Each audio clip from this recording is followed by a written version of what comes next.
Hola, muy buenas tardes queridos amigos y amigas. Estamos otra vez en el podcast de Estación O'Higgins, el único medio independiente de la sexta región.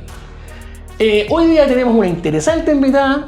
Vamos a decir que yo diría que cumple con un perfil muy pocas veces encontrado en estos tiempos y que por lo demás también adquiere una gran responsabilidad en las muchas tareas que ha realizado. Así que quiero dejar con ustedes, para que la conozcan, y vamos a recibirla con un aplauso como corresponde, a doña Viviana Andrea Abud Flores. Muchas gracias, profe López. Agradecida de estar acá. Un gusto, me tomó por sorpresa la invitación y agradezco esa presentación. De verdad, me enorgullece mucho, pero sí, hartos desafíos, hartas cosas que venir a contar esta tarde. Lo que pasa es que en este medio, en particular Estación O'Higgins, y en este podcast, lo que nosotros queremos es que la gente hable, cuente su perspectiva respecto a muchas cosas que son propias de la región, pero desde el rol que tú realizas. ¿Ya? Entonces, ¿cuánto tiempo tienen? Porque si es por hablar, yo hablo. No, si nos entusiasmamos después, no hay problema. ¿Sí? Ya. 4 de la mañana. No, vamos a terminar en 1 hora más o menos. Bueno. Yo leo su currículum, si hay algún dato que esté erróneo, usted me dice al tiro, porque a veces los enanos nos intervienen en estas cosas y nosotros, los duendes, y quedamos con alguna información incorrecta. Perfecto. Viviana Andrea Abud Flores, nacida el 29 de junio de 1982. Sí. Es el año del Mundial de España. Sí. Nació en Rancagua, vive en Rancagua. Dirigente sindical, sector contratista del Teniente 2009-2018, Citeco. 2017, sí, Citeco. ¿Sí? Ex vocera coordinadora Lomas AFP. Exacto. Rancagua 2018. Sí, vocera fue ese periodo, sí. Ex candidata a Core. También. Y ex candidata convencional. También. Ojo con lo que voy a decir ahora. Subcoordinadora de la mujer para América Latina y el Caribe por la Federación Sindical Mundial, 2015-2018. Sí. Cuando hice la presentación, Viviana, es porque en realidad hoy día vemos que hay una cierta crisis respecto al mundo sindical en muchas cosas, tanto en representatividad como en su participación en lo cotidiano y en las discusiones que son públicas. Entonces, nuestra primera pregunta, para que tú vayas desarrollando ahí alguna idea, es ¿cómo es la vida de una mujer dirigente sindical? ¿Cuál es el costo personal de esta tarea? Ya. Agregar ahí al currículum la parte actual como presidenta de la Confederación Obrera de Chile y además encargada de la Secretaría de la Mujer y la Juventud para la Unión Internacional de Sindicatos Mineros y Metalúrgicos de la Federación Sindical Mundial. Sí, así que... O sea, la pregunta tiene mucho más sentido todavía. Sí, por eso quise contextualizar, porque en realidad es harto trabajo. Ahora ya tengo un poco más compaginados los tiempos, el tema de los hijos, que también ya están más grandes, pero ellos también nacieron en ese periodo de mis inicios sindicales. Entonces ha sido todo un proceso de crecer tanto como dirigente, como mujer, como mamá, se ha mezclado todo un poco. Entonces el ser mujer y dirigente es muy difícil, sobre todo en un mundo de hombres, en un ambiente de hombres, más aún en el sector contratista, y donde la mayoría de los dirigentes son hombres. Son pocos los espacios para mujeres y además, por ser un mundo tan machista, muchas veces es como, ¿cómo llegó ella ahí? Hay una presión distinta. Sí, hay una presión distinta y yo siento que tenemos que estarnos validando las dirigentes. A diferencia de nuestros compañeros, nosotras nos tenemos que estar validando todos los días. O sea, por lo mismo el rol que cumple la familia es importante en este proceso. Sí, pero es difícil, por lo menos en mi caso es difícil porque mi mamá es súper conservadora, entonces mis inicios en el sindicato eran mal vistos, sobre todo en un periodo que había harto conflicto acá en la división y a nivel nacional con el mundo contratista, harta huelga, harto corte carretera, entonces como una señorita andaba en eso. Entonces el sueño de ella, no sé, que yo hubiese sido enfermera, que usara taquito, el trajecito, y yo no, yo andaba ahí en las huelgas, pintando carteles, ayudando a organizar y aprendiendo. Yo siempre he dicho, trato de ser súper humilde y no perderme. Yo políticamente no tuve ninguna formación. Yo viví en una burbuja muchos años. Lo mío siempre fue por el lado social. Y llego al mundo sindical, que yo desconocía, y empecé a aprender, me empecé a formar y creo que eso es lo que me ha ayudado a mantenerme y a tener el historial que tengo y que puedo andar tranquila por la calle con la frente en alto porque no me he perdido. No me he perdido con el poder o con el acomodarme. Sigo teniendo esa esencia porque para mí lo sindical va de la mano de lo social. Pero ya mencionaste que cuesta más ser dirigente siendo mujer. Sí, porque los espacios no están hechos para que las mujeres estemos ni siquiera en el sindicato, ni siquiera en un rol, sino que en la participación del sindicato.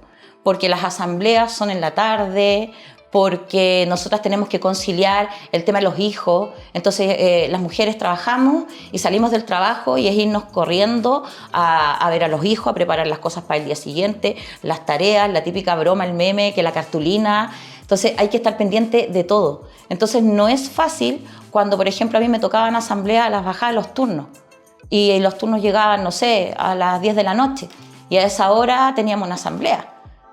Y yo al lado tenía una guagua que tenía que criar, entonces era como, ¿cómo tengo a la guagua ahí en ese ambiente? Entonces, y que debiera, en ese espacio que habían pocas mujeres, debía haber sentido el apoyo de las compañeras, no fue así. Entonces el entorno empieza uno a cuestionarla, que uno anda leseando, que uno anda payaseando, dedícate a trabajar, dedícate a cuidar a tus hijos.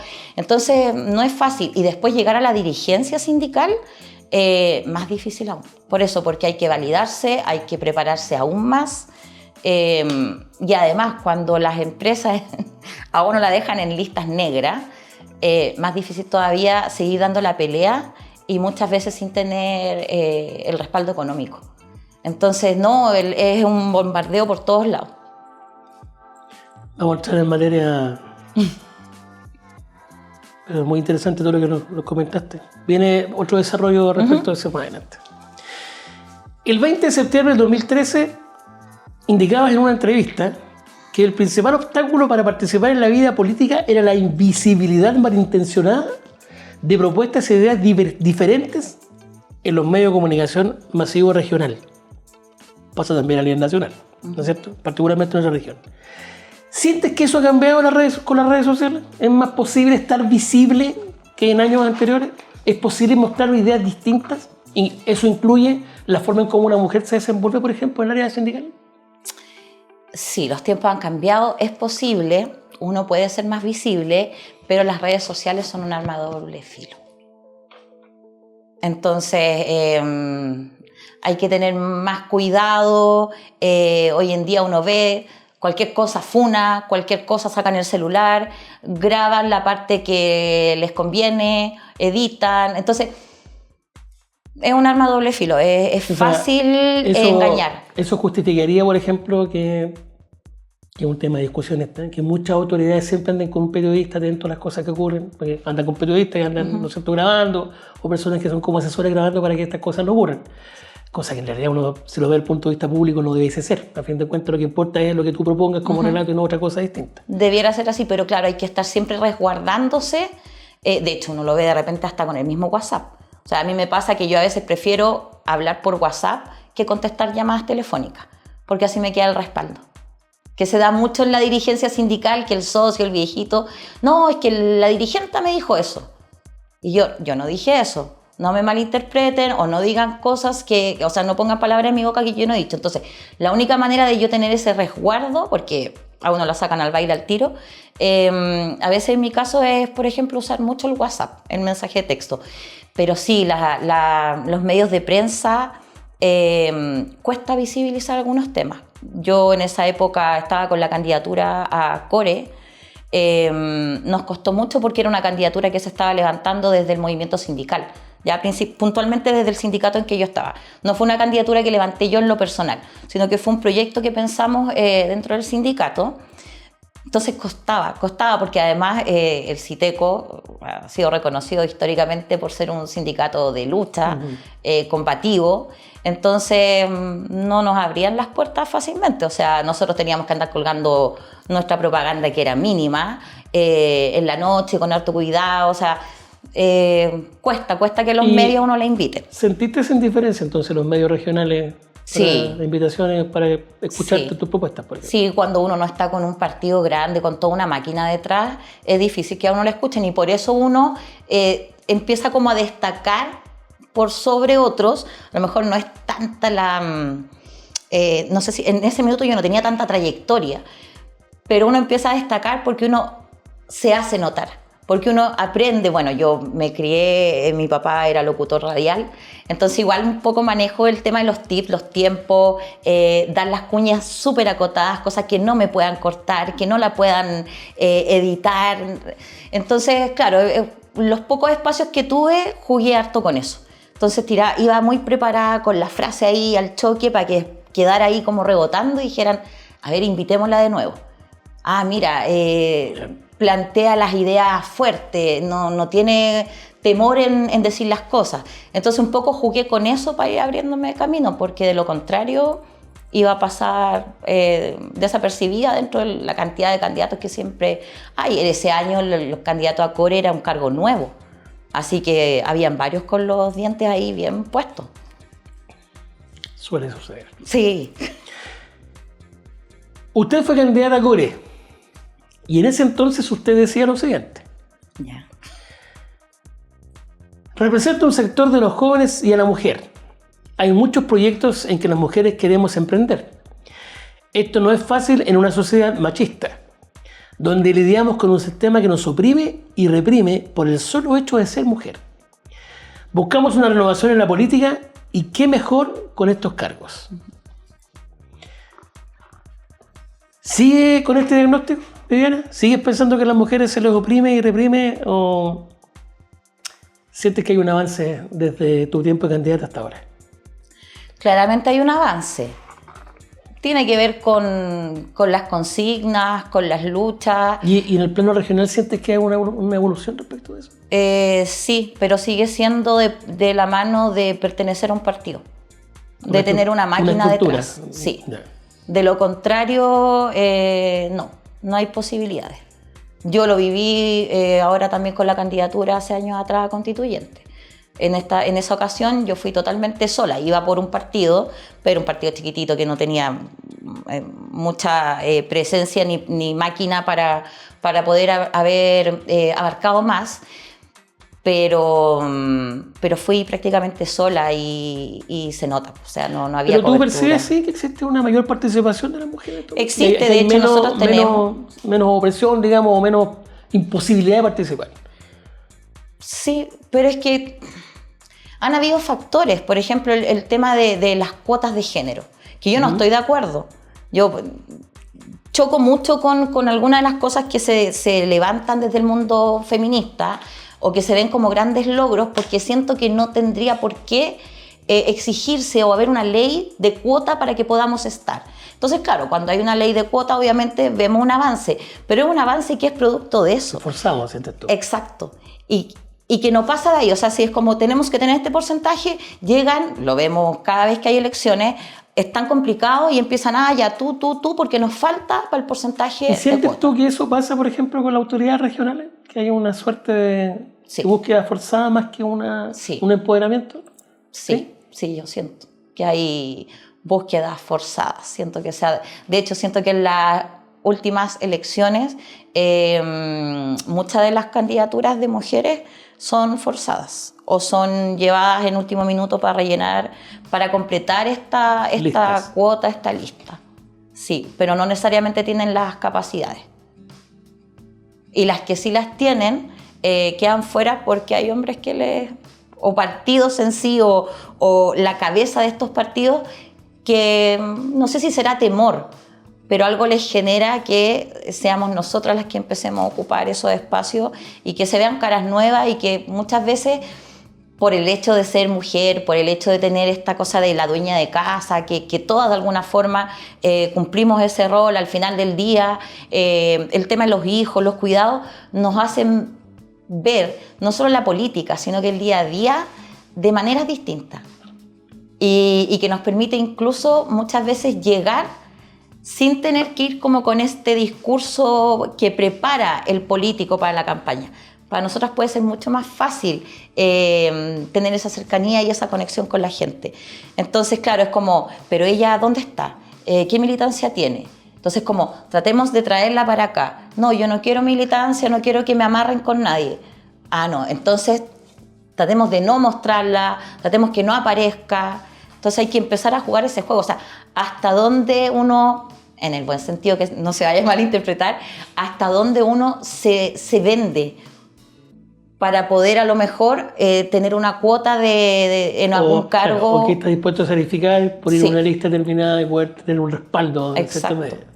De lo contrario, si uno no entra en ese juego, sigue como yo hasta el día de hoy, como un mortal pero cualquiera. Pero eso no lo sientes que es parte también de la política, el negociar, el decir, bueno, ya, puedo ser un liderazgo importante, pero me va a significar...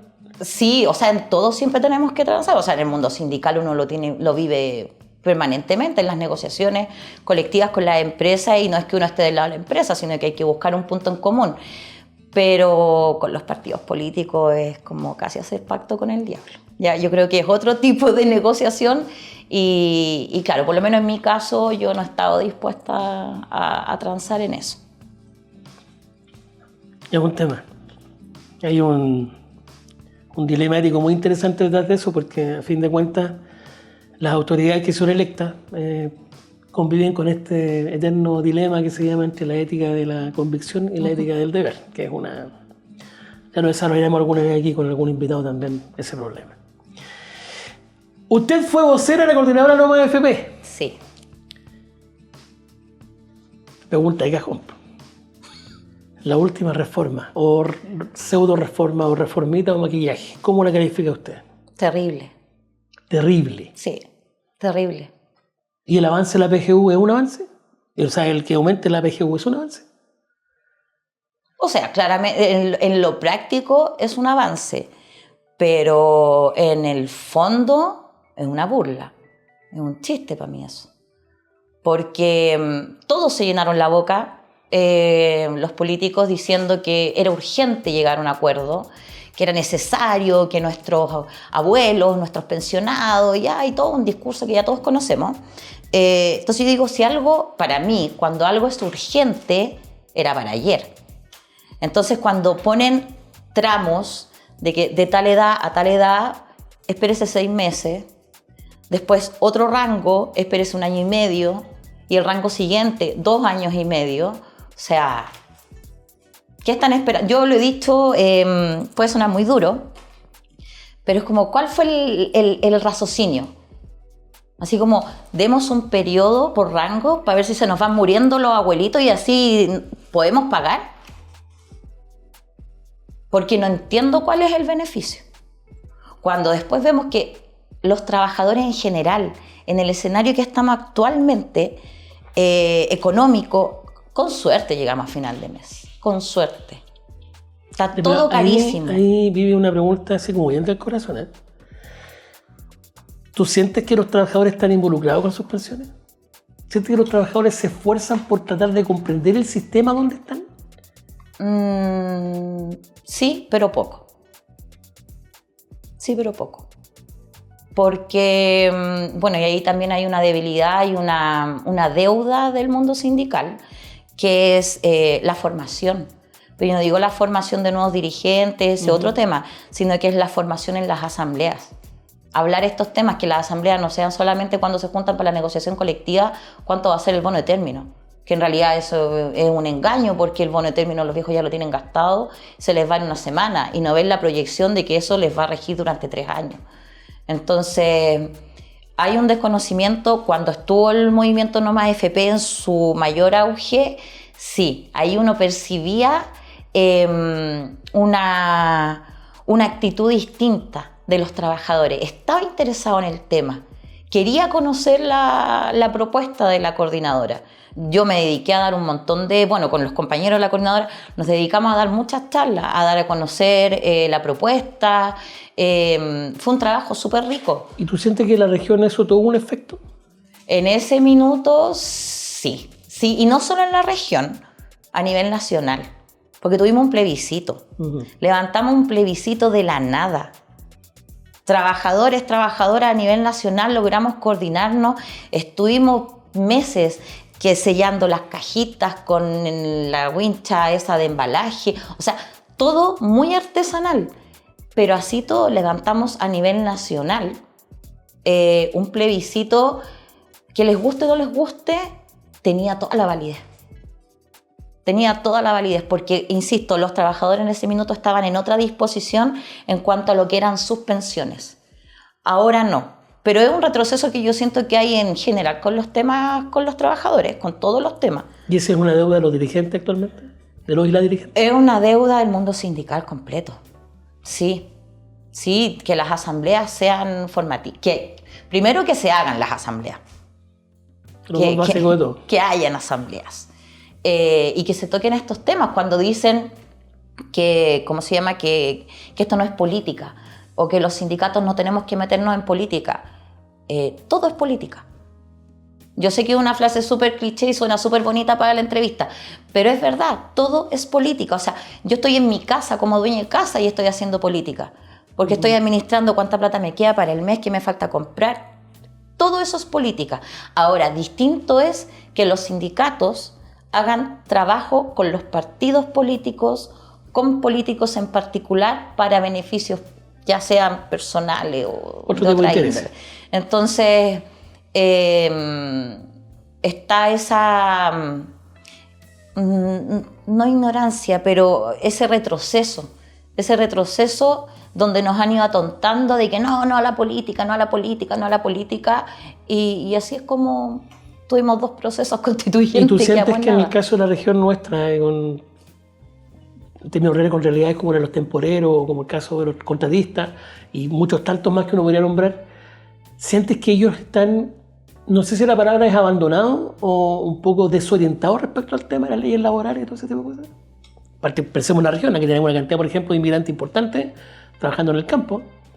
¿Sientes tú que hay una debilidad en eso? Sí. O no sé si una deuda, pero una debilidad de no abordarlo. Sí, hay un desconocimiento. De repente llegar a tomar la ley y la interpreto a mi manera y no, pues esto es así porque yo lo digo.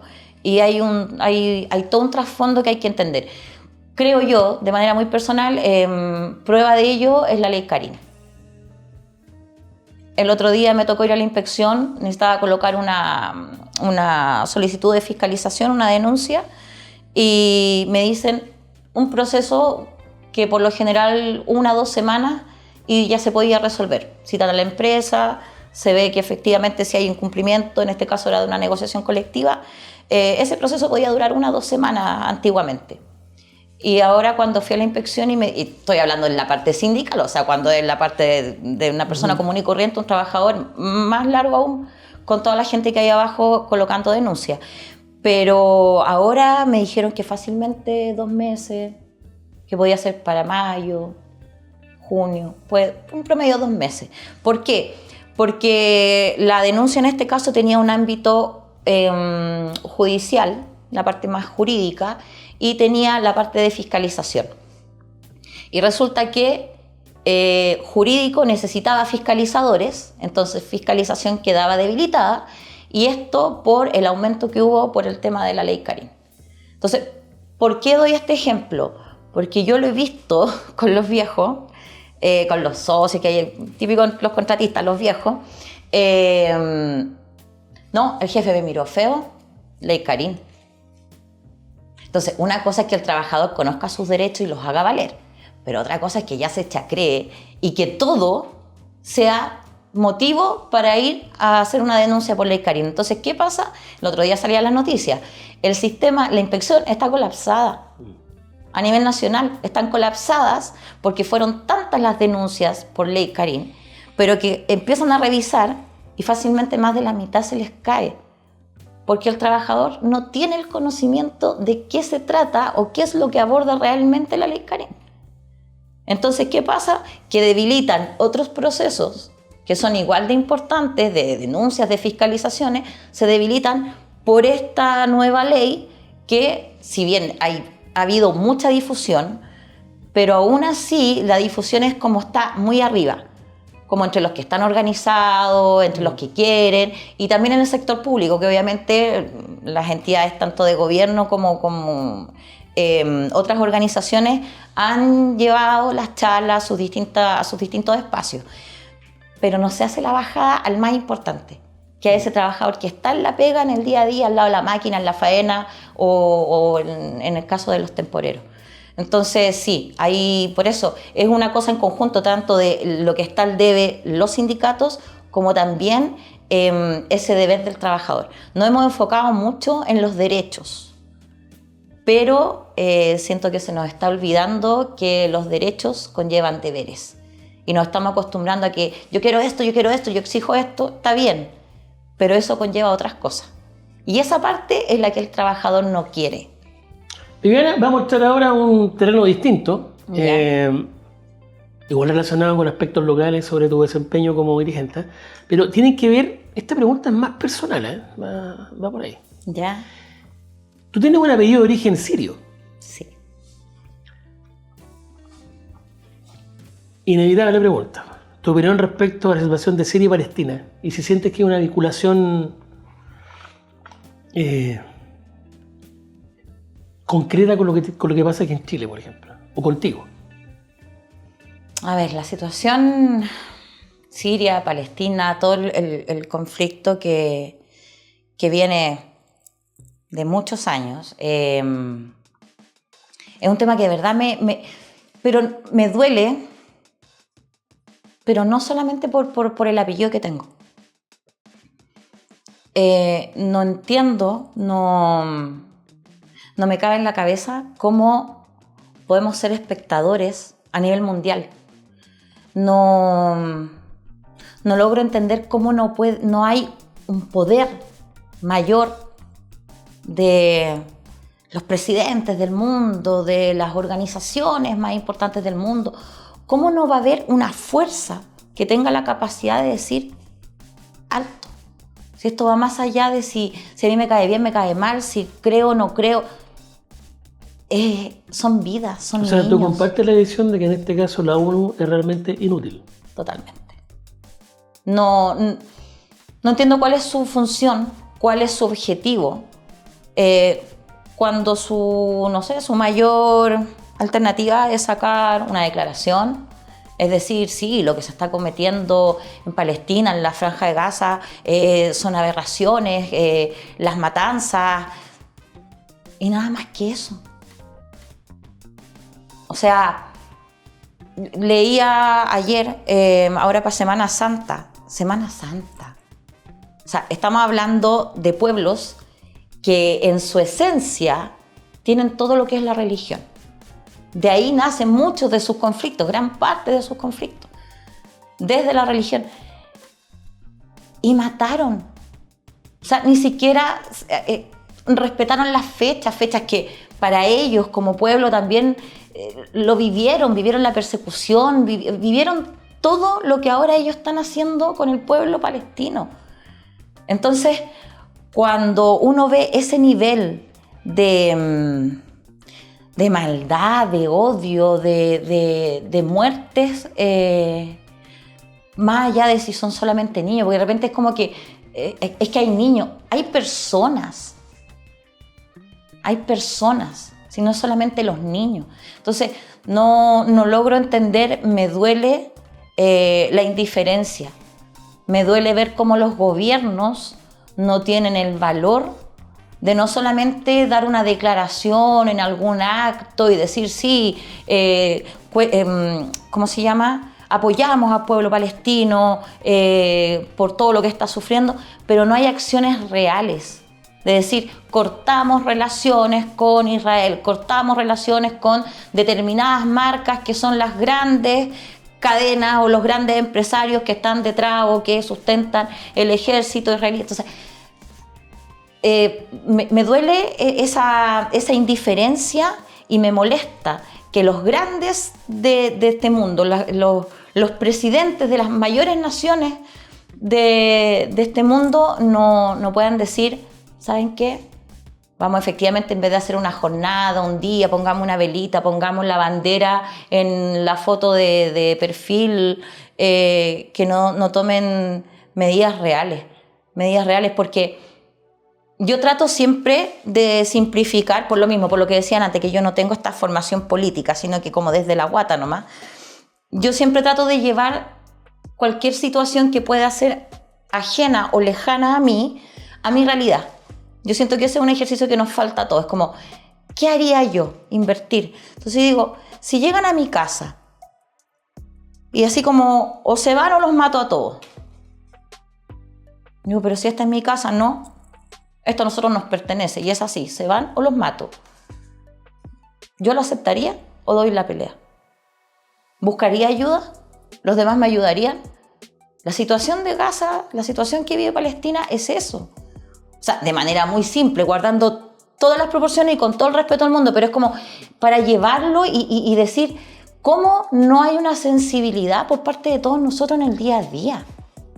A mí eso me duele y obviamente, claro, en mi condición de tener un apellido de descendencia árabe, puntualmente de Siria, de Damasco, y por situaciones también que me ha tocado vivir muy puntuales, me duele aún más y siento que no hay una salida esperanzadora, porque no están los ánimos, no están las condiciones, pero peor aún, no están las ganas, no está el interés real.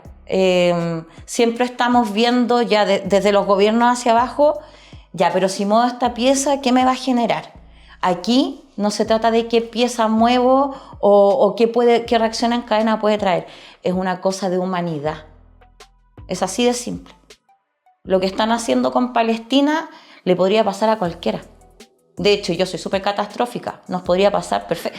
La franja de Gaza podría ser el día de mañana podríamos ser Chile. Ya que aquí les encanta hacer experimentos a algunos sectores.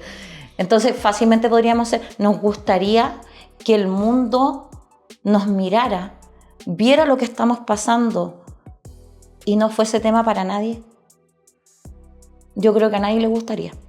Bueno, es una pregunta bien profunda, porque en realidad la gente pocas veces se pregunta si me pasara a mí. Uh-huh. Eso es un síntoma importante de desurbanización en muchas cosas. Exacto.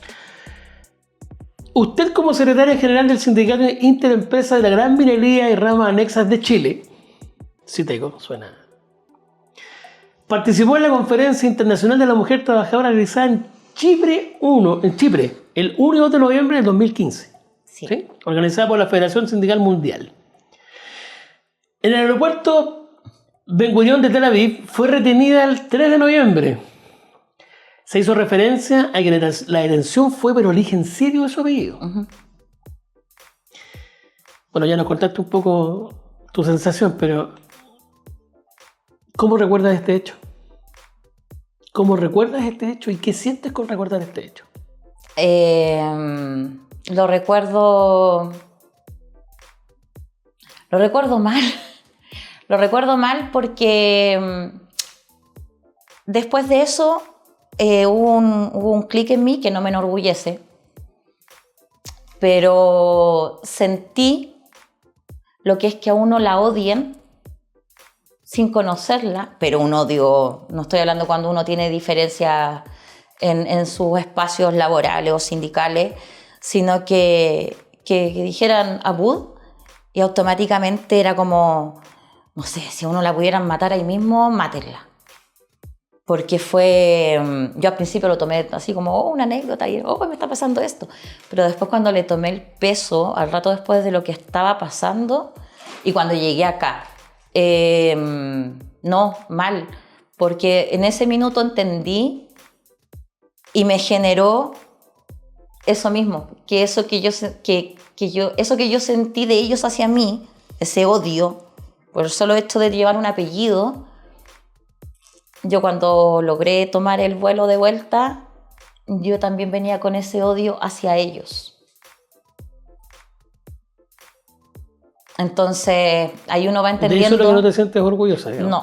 No, porque así es como van creciendo estos conflictos cómo uno va tomando esas posiciones. Entonces, un tema que siempre tengo que estar como trabajando. Otra vez, como no son todos, pero lo recuerdo con mucho dolor. Una experiencia que me dio mucho miedo y que yo no le había tomado el peso en realidad, porque cuando llegué acá y mis compañeros así como ya me acogieron, porque yo me vine llorando, después tenía otra escala en Madrid. ¿Y no tuviste acceso a comunicarte con la embajada tampoco ya? No, nada, sí, de hecho a mí todo... Yo agradezco haber tenido una buena educación mis primeros años, porque yo no sé cómo, pero yo bajo presión me di cuenta que yo hablo el inglés súper fluido, porque todo fue en inglés, todo, o sea, en ningún minuto. Después me decían acá, pero Viviana, ¿cómo no te pusieron a alguien en español? No, pero es que era tu derecho, o sea, en ese minuto yo lo que menos pensaba en cuál era mi derecho. Entonces... no tuve ningún contacto. De hecho, es bien anecdótico porque en la mañana como que me dejan en una salita apartada y me preguntaban que quién era yo, que qué estaba haciendo, que por qué estaba ahí, que quién era mi papá, que quién era mi abuelo, y todo en inglés. Y después de ya muchas horas me dicen, ya, te tienes que quedar aquí y no puedes salir del aeropuerto. Yo después tenía el vuelo a las 5 de la tarde y esto era a las 9:30 de la mañana. Y yo lo único que quería era fumarme un cigarro, porque yo soy fumadora empedernida. Entonces yo quería fumar y me dicen, no puedes salir del aeropuerto. Y ya, típico, uno así como, ya, pero si pongo la patita afuera, ahí en la puerta, alcanzo a fumarme un cigarrito. Y bajo y veo, yo nunca había visto una imagen así, los militares con sus armas a la entrada del aeropuerto. Y ahí fue como, no me interesa fumar. Y me devolví. Y ahí sí, después ya me tuvieron detenida, por así decir. Al punto que yo estaba sentada con mi computador y tenía 2 tipos vigilándome en las otras mesas. Y claro, después cuando ya tenía que embarcar, ahí me detuvieron. La idea era que yo no embarcara, que yo no viajara. Me revisaron entera, al punto que me revisaban aquí el casco. Como si yo tenía algo pegado en la cabeza. Me revisaron las costuras de la ropa, todo. Fue súper denigrante. Y de hecho llegué a Chile sin maleta.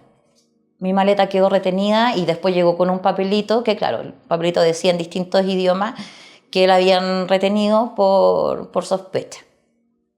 Claro, la maleta igual traía estas cosas. Y cuando ya te dicen se puede ir, ¿hubo alguien que dijera esto es un error o simplemente se va? O sea, me logré embarcar porque me empezaron a llamar por altoparlante que el vuelo tenía que salir, la pasajera Viviana Abud no estaba. O sea, se escuchaba Abud y automáticamente todo era como el odio. Entonces yo era, por favor, que no me nombraran más.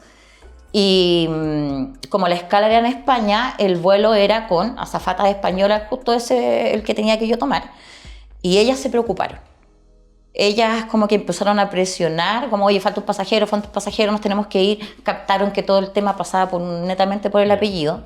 Entonces, y ahí una me dice, tu maleta era azul. Claro, yo en ese minuto era un mar de lágrimas. Y le digo, sí, así súper prepotente y así como, sí, ¿por qué? Voy a esa altura ya como que cualquier cosa yo contestaba mal. Y me dice, no, por nada. Y claro, después logré entender cuando llego a Chile y me dicen, tu maleta no llegó, claro. La maleta la habían retenido, pero las azafatas se la habían así como jugado en presionar, en el fondo para que yo me subiera al avión. Porque de lo contrario no sé qué hubiese pasado. De hecho, llego acá y después tuve entrevista con gente de la embajada, del Ministerio de Relaciones Exteriores. Y me dijeron que yo no podía salir nuevamente a ninguna actividad que fuera congreso o cosas así, sin dar aviso. Porque efectivamente allá no habían cumplido ningún protocolo. O sea, no hubo un contacto con la embajada, no me pusieron una persona que hablara español. O sea, en el fondo fue como, tuviste suerte. Entonces, fue complicado. Sí debo reconocer algo, hacer un mea culpa. Uno va aprendiendo en estas cosas. Mi pasaporte tampoco ayudaba mucho. Porque en esa época yo estaba pelada. En la foto del pasaporte aparecía con una pañoleta, típica pañoleta que andan los dirigentes ahí como en las marchas y todo. Entonces, claro, una pañoleta pelada y con unos aros así grandotes y el apellido Abud, entonces era como... Entonces de ahí en adelante fue como, no, ya tengo que cambiar el pasaporte. Sí, todo jugó en contra. ¿Qué detalle? ¿Pero qué detalle? Sí, Es importante cuando uno se toma la foto. Exacto. Sí. Pero mira el detalle. Bueno, respecto a eso mismo, es una práctica habitual de policía israelí revisar celulares, computadores, retener en tránsito, tú lo acabas de mencionar, a personas que generan sospecha. Esta práctica se está haciendo bastante común por diversos motivos en diversos países y particularmente en Estados Unidos, que sabemos ya que está peleando con el mundo entero, por decirlo de una forma elegante. ¿Qué te parece esta práctica? Amparada bajo el concepto de seguridad, que tiene que ver con eso. De seguridad y de inmigrantes que llegan a un país y todo eso. ¿Qué te parece esta medida? Hay límites, tienen que existir límites. O sea, no puede ser que uno bajo una consigna disfrace cosas que ya traspasan los derechos de uno como persona. Uno puede entender la seguridad, puede entender que cada país tenga su mecanismo, sobre todo en lo que es el ingreso, claro. Pero ojo ahí cuando empiezan a rayar en mis derechos como individuo, cuando ya a uno la denigran, cuando hay una... Bueno, claramente eso es una falta de respeto, pero creo que claramente Estados Unidos está siendo el mejor ejemplo de abuso de poder. De abuso de poder con un tema sumamente delicado que yo siento que también para nosotros es una realidad tremenda, el tema de la migración. Yo soy una convencida que todos tenemos derecho a movernos por todos lados, ¿ya? Todos somos migrantes en algún minuto. Nuestros países se han formado por la migración. Pero claro, hay migrantes que al Estado, a los gobiernos les gustan y hay otros que no nomás. Pero tiene que haber un control, obviamente, que es lo que nos está pasando acá. El mismo ejemplo, si yo hago una fiesta, invito a mi casa, si yo sé que en mi casa caben 50 personas, no puedo recibir a 100. O no puedo recibir fiesta abierta para todos, porque sé que tengo comida para 50, espacio para 50 y sillas para 50. Entonces, tiene que haber un control, pero no puedo prohibir el que cada uno quiera formar una nueva historia, una nueva vida, porque al final cuando uno se va a un país, uno igual se va a aportar distintas cosas, cultura, en lo económico. Entonces, Estados Unidos, ellos pues se creen el papi y se sienten con el derecho de pasar a llevar nuestros derechos resguardándose o salvaguardándose en este eslogan de la seguridad, que sabemos que no es eso. Ya, vamos a hacer un cambio radical de tema, Viviana, para entrar ya casi a las últimas preguntas de esta entrevista. Evaluación corta, rápida, precisa y bien fundamentada. ¿Cómo evalúas la participación de las mujeres en la política regional actual? Uy. Lo voy a decir, para ser corta y precisa, lo voy a decir basándome en una pura situación, ¿ya? Para ser bien objetiva, mala.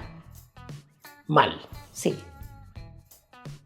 Sí, porque el año 2022, la coordinadora, la CNTC, donde nosotros la Confederación somos parte, vivimos un proceso de actualización del Acuerdo Marco, ¿ya? Y las parlamentarias de la región, no todas, pero hubo 3 parlamentarias en específico, que se dedicaron a desinformar, por decirlo de una manera súper educada.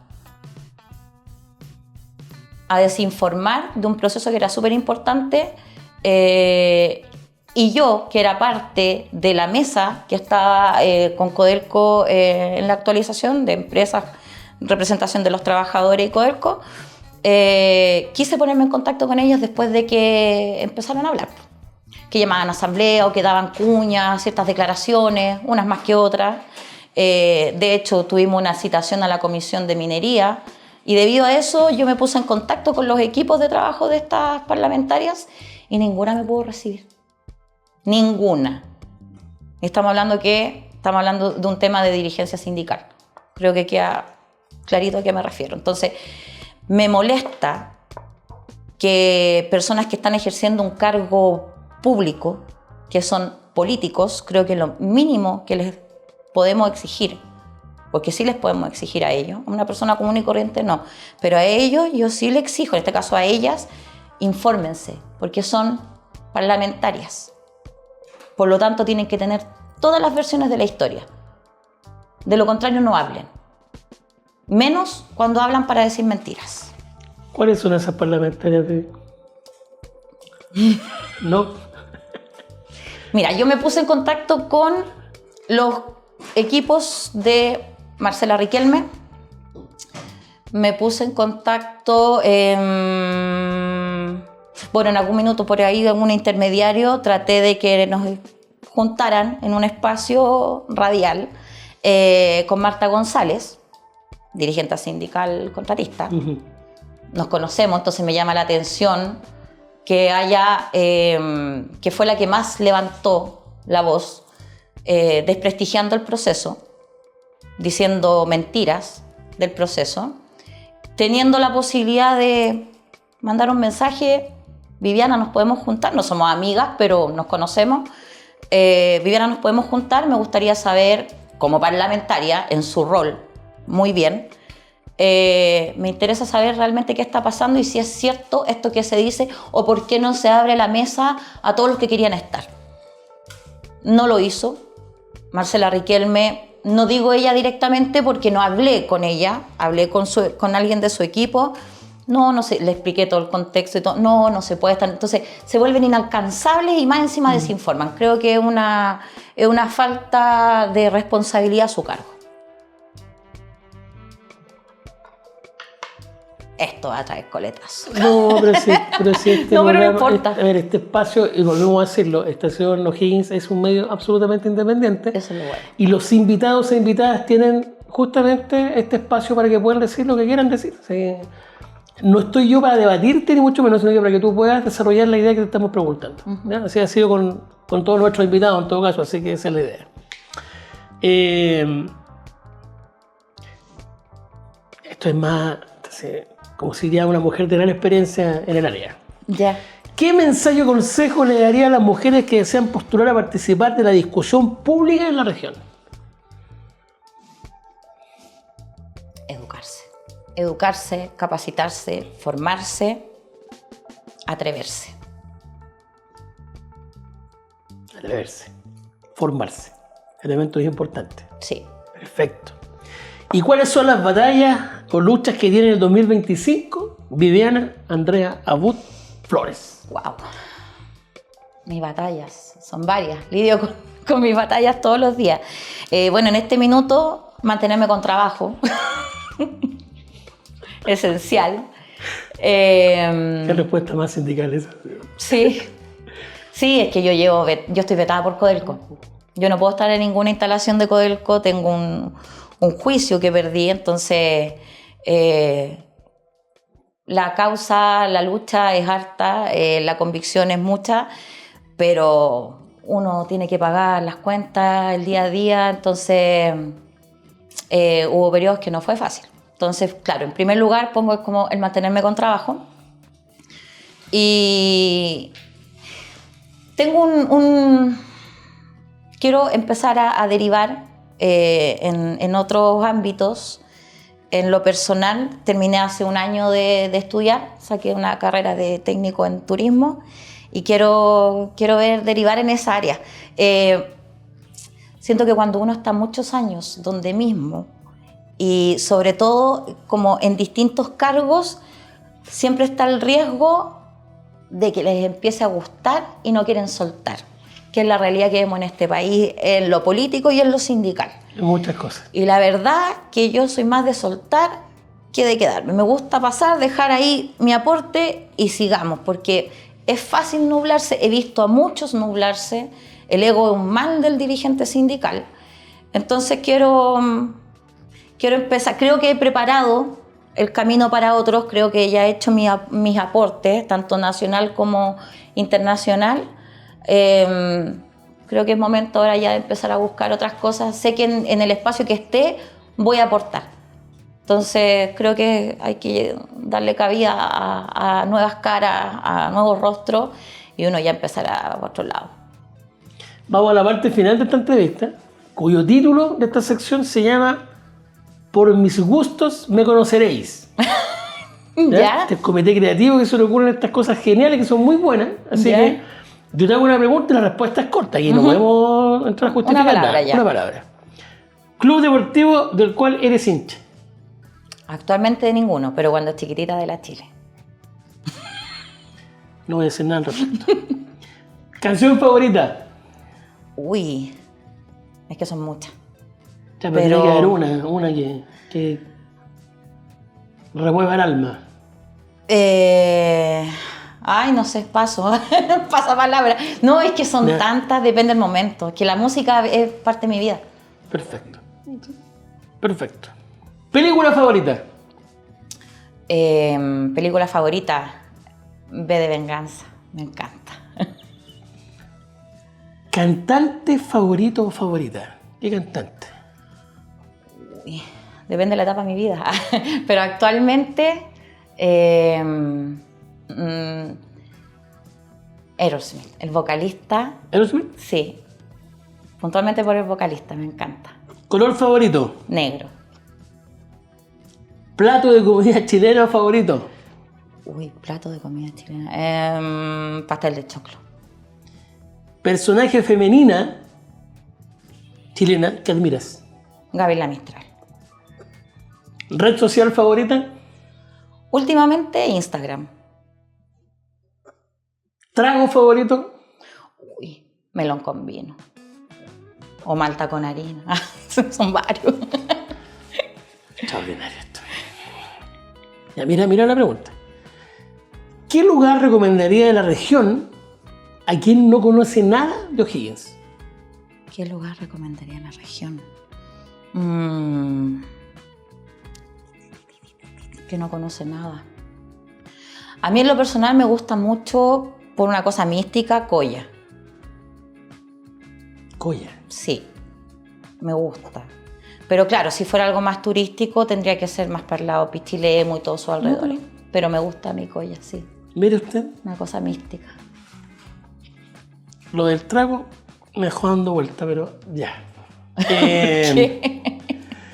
Vamos a dar por finalizada esta entrevista el día de hoy en el podcast de Estación O'Higgins. ¿Puedo hacer un paréntesis? Pero claro, Agregar ahí porque me gustó el ¿Ya?